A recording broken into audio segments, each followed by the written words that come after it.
അപ്പോൾ എൻ്റെ വീട്ടുകാരും അയൽക്കാരും നാട്ടുകാരും ഒക്കെ വിചാരിച്ചു നിസാറ് ഭയങ്കര സംഭവം തന്നെ കേട്ടോ, ഡോക്ടറാവും, ഉറപ്പാ ഡോക്ടറാവെന്ന് പറഞ്ഞു. അതിന് ഞാനാണെങ്കിൽ കാണാപ്പാടം പഠിച്ചിട്ട് അതൊക്കെ പാസ്സായത്. മാത്സ് മാത്രം ഞാൻ കഷ്ടിച്ചങ്ങ് രക്ഷപ്പെട്ടു, കാരണം അത് കാണാപ്പാടം പഠിക്കാൻ പറ്റില്ലായിരുന്നു ആ വിഷയം, ബാക്കിയൊക്കെ കാണാപ്പാടം പഠിച്ച. അപ്പോഴേക്ക് എന്താ, ഈ 10ാം ക്ലാസ്സിൽ നല്ല മാർക്ക് കിട്ടിയാൽ നമ്മൾ +2 ഏത് സെലക്ട് ചെയ്യണം? സയൻസ്. ഇതേ അവസ്ഥയായിരുന്നു എൻ്റെ വീട്ടിൽ. ഞാൻ കൈയും കാലും പിടിച്ച് പറഞ്ഞ് എനിക്ക് ഹ്യൂമാനിറ്റീസ് മതി. എനിക്ക് എൻ്റെ ഏറ്റവും വലിയ ഡ്രീം എന്ന് വെച്ചാൽ ടൂർ ഗൈഡ് ആവുക എന്നായിരുന്നു. അതായത് ടൂറിസ്റ്റുകളെ ഇങ്ങനെ സ്ഥലങ്ങൾ കാണിച്ചു കൊടുക്കുക, അപ്പൊ എനിക്ക് യാത്ര ചെയ്യാലോ.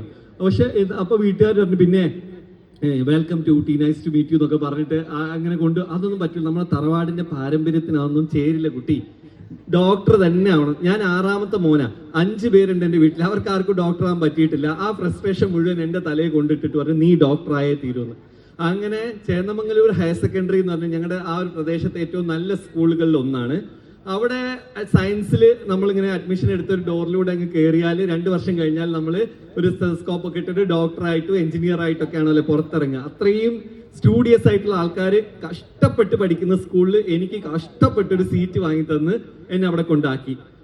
+1 അതൊരുവിധം അങ്ങ് ഇങ്ങനെ പോവാ. കാരണം ബയോളജി ഉണ്ട്, സുവോളജി ഉണ്ട്, ബോട്ടണി ഉണ്ട്, കെമിസ്ട്രി, ഫിസിക്സ്, ഈ സാധനമൊക്കെ എന്താന്ന് പോലും എനിക്ക് മനസ്സിലാവുന്നില്ല.